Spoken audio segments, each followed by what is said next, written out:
Hello, church. Welcome to Be Bold, Be Humble, Believe.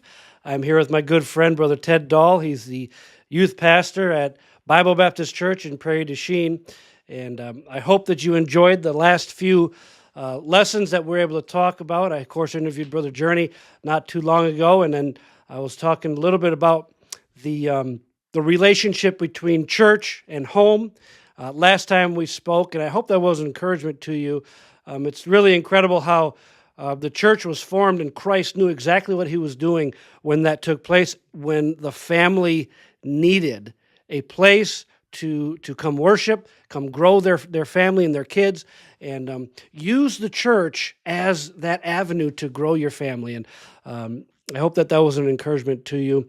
Here for our first few segments here, I want to talk to Brother Ted, and he's a close friend of mine, and we've been able to talk often. We've, of course, crossed paths many times through the years, and we've talked about stuff like this, about doing stuff like this, and really getting our voices out there. And that's something that we've got to be as Christians and believers. Part of this, of course, the first phrase that I use, be bold. That is for us to get out there and to speak. And we have a message for the world, and we claim that. We say stuff like that. The world needs the gospel. The world needs the Bible. But the truth is, Christians in many cases have gone into a closet, and they've gone quiet. And so we're using this avenue here and to get some more word out there. So I want Brother Ted to give a little bit of his testimony and how he came to know the Lord. And I want you to get to know my friend here. And so, Ted, how did you first come to Christ? What was the first time somebody gave you the gospel? You sat under some teaching. Well, Brother Dean, it's been a long time. I was raised in Christianity, so I knew everything about Christianity. I was drugged to church every Sunday, whether I wanted to or not. My dad was a great man. He was not a pastor.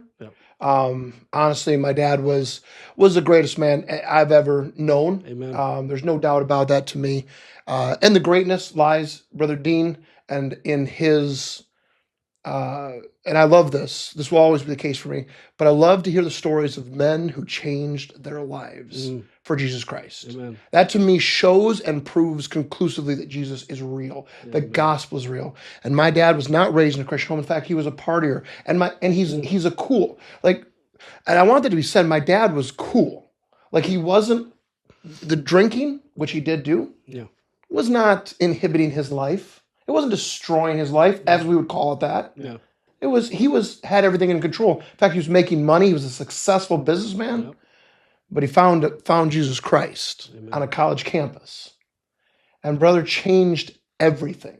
Why? Not because that lifestyle had drug him into the mud yet, because he knew there was something better. And that was amazing. Always been amazing to me. That's my dad's testimony. But I was raised, so when obviously I was born, he had, my dad was going to be a Catholic priest for years, just so you know, like, honestly. And then he went to college and would give that dream up, and then would. You need to include your dad's testimony, because that's how you found the Lord. Yes. And that's very important. We're here at the Masters Men Conference here at our church in Oak Creek, and it's a men's conference. And we just heard a challenge about being a man, being a father, being the head of the home. And this man, as he's portraying his father, and even an unsaved father, was still leading his home. And when that man found the Lord, he was still leading his home. And so it's just an incredible story. So thanks for including your father with this. And he was strong. And listen, that strength is so important. And brother, that's something, you know, I've talked about a lot.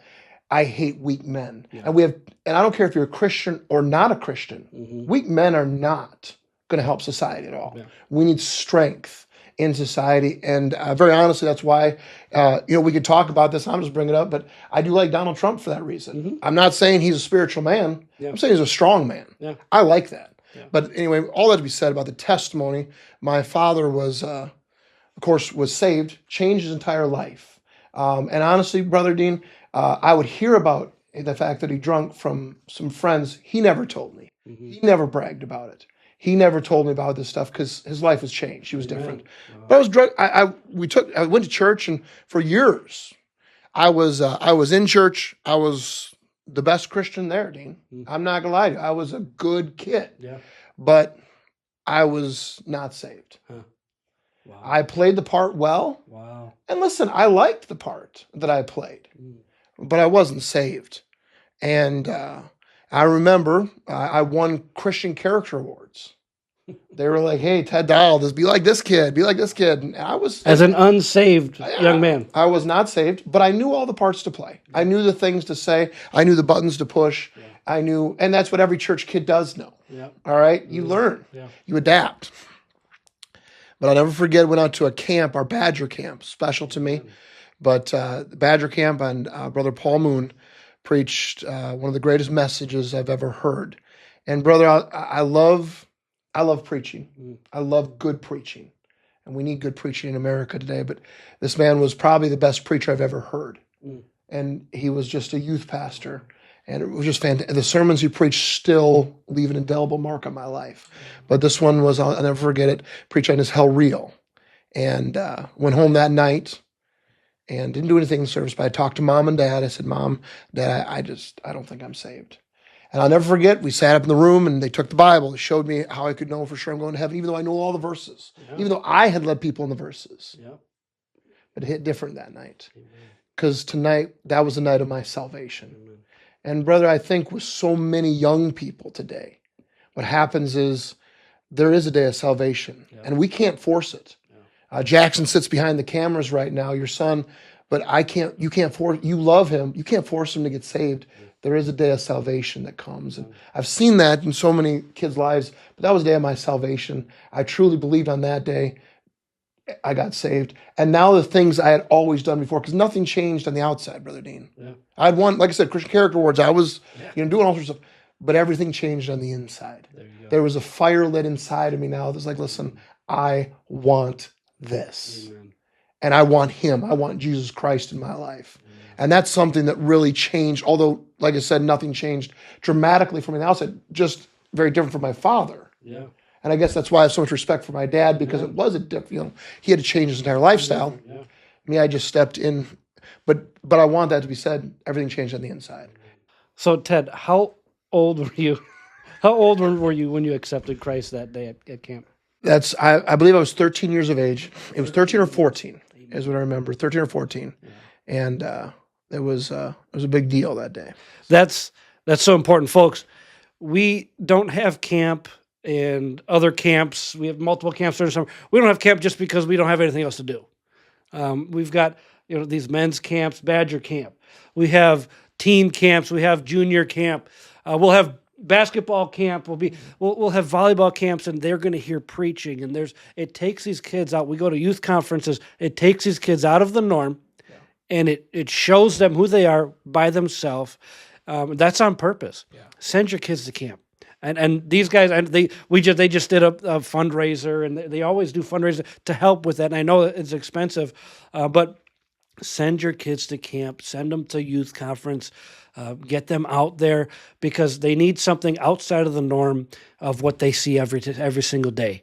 Folks, I hope that this was an encouragement to you, a great testimony from a great man, good friend of mine. And listen, there's men like this who've grown up in church, and they found the Lord, even though he's looked the part and knew the words and knew what to say, how to say it, and where to be, and went soul winning, he said, and all that stuff. But then there was a point where it became different. It hit different, and it changed on the inside. And so send your kids to camp and be leaders, be strong men. And so I hope that was a blessing to you. Listen, like and share this video. I hope that you enjoyed it. God bless you. Have a great week.